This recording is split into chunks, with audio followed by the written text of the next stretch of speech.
हरे कृष्णा 9வது ஸ்லோகம் பார்க்கலாம்.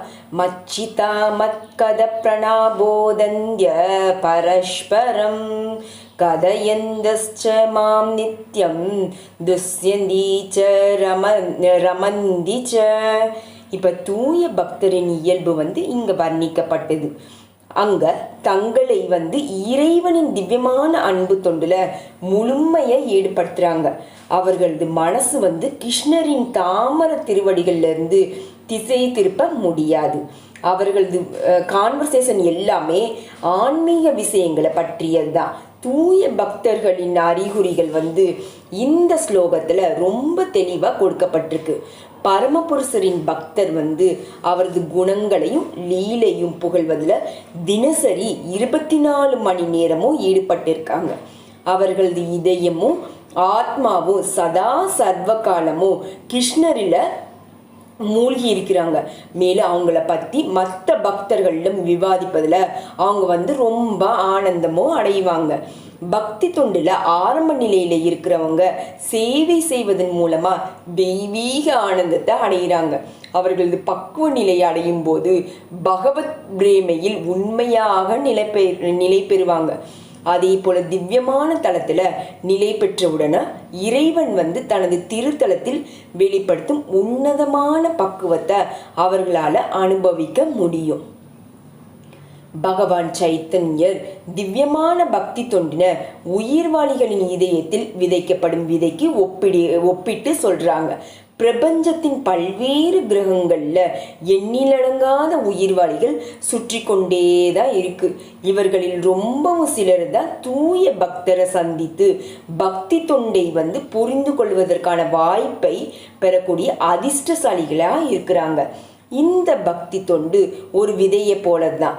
இது உயிர்வாளியின் இதயத்துல விதைக்கப்பட்டு அவர் ஹரே கிருஷ்ண கிருஷ்ண கிருஷ்ண ஹரே ஹரே ஹரே ராம ராம ராம ஹரே ஹரேன்னு கேட்டுக்கொண்டேவும் சொல்லிக்கொண்டேவும் இருந்ததுனால தொடர்ந்து நீரூற்றுவதன் மூலமா ஒரு மரத்தின் விதை எப்படி முளைக்குமோ அதே போல பக்தியின் விதையும் முளைக்கும்.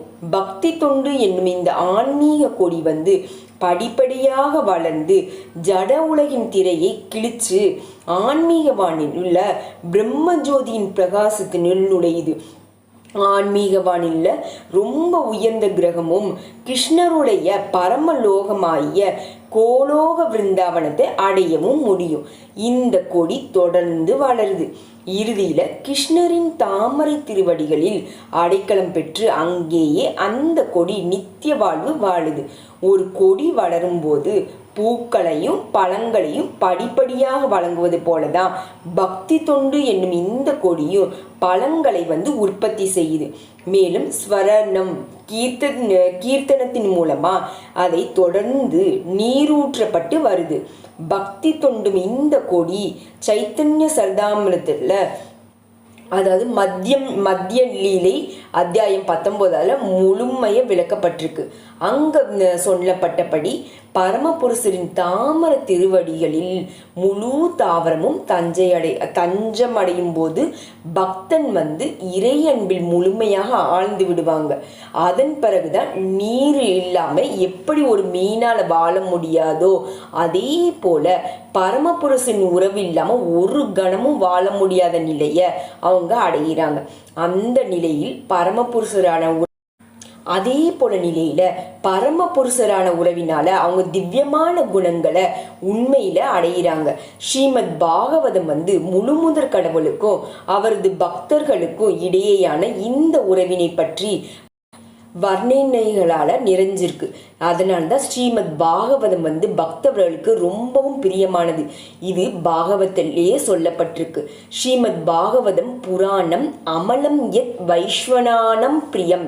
ஜட செயல்கள், பொருளாதார முன்னேற்றம், இந்த புலனுணர்ச்சி மற்றும் முக்தியை பற்றி எந்த விளக்கமும் ஸ்ரீமத் பாகவதத்துல கிடையாது. முழுமுதற் கடவுள் மற்றும் அவரது பக்தர்களுடைய திவ்யமான இயல்பை முழுமையாக வர்ணிக்கும் ஒரே காவியம் ஸ்ரீமத் பாகவதம் மட்டும்தான்.